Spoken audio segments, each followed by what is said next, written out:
নরকাসুর বধের কাহিনী। শ্রীকৃষ্ণ এই সৃষ্টিকে একাধিকবার বহু ভয়ঙ্কর অসুর হাত থেকে রক্ষা করেছিলেন। বহু অসুরকে বধ করে তাদের উচিত শিক্ষা দিয়েছিলেন।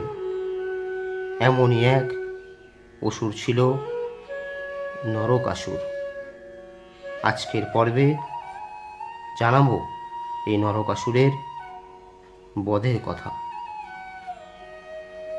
চলুন শুরু করা যাক।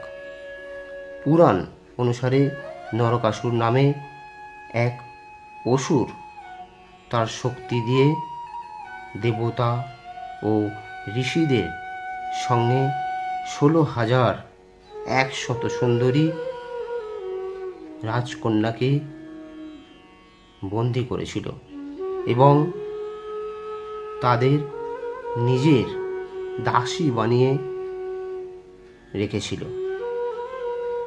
নরকাসুরের অত্যাচারে দেবতা ও সাধুরা ভগবান শ্রীকৃষ্ণের শরণাপন্ন হন। কিন্তু নরকাসুরকে বধ করা ভগবানের পক্ষেও সহজ ছিল না, কারণ নরকাসুরের নিয়তি ছিল যে সে এক মহিলার হাতে বধ হবে। তাই ভগবান শ্রীকৃষ্ণ তাঁর স্ত্রী সত্যভামার সহায়তা চান এবং কার্তিক মাসের কৃষ্ণপক্ষের চতুর্দশীতে শ্রীকৃষ্ণ এবং তার স্ত্রী সত্যভামা নরকাসুরকে যুদ্ধে পরাজিত করেন এবং বধ করেন এবং 16,100 রাজকন্যাকে তাদের বন্দি দশা থেকে মুক্ত করেন। নরকাসুরের মৃত্যুর পর বন্দি দশা থেকে মুক্তি পেয়ে সেই 16,000 রমণী শ্রীকৃষ্ণের কাছে তাদের উদ্ধার করার প্রার্থনা জানান।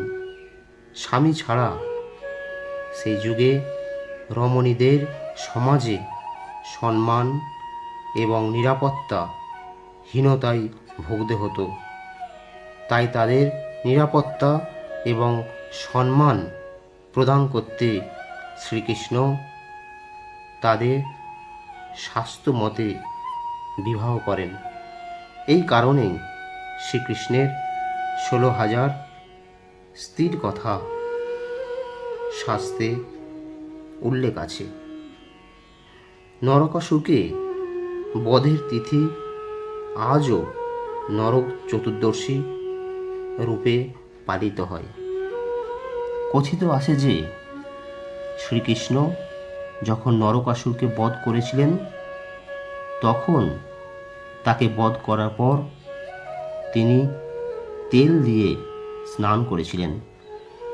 তাই আজও নরক চতুর্দশীতে তেল মাখানোর বা তেল অর্পণ করার রীতি প্রচলিত আছে।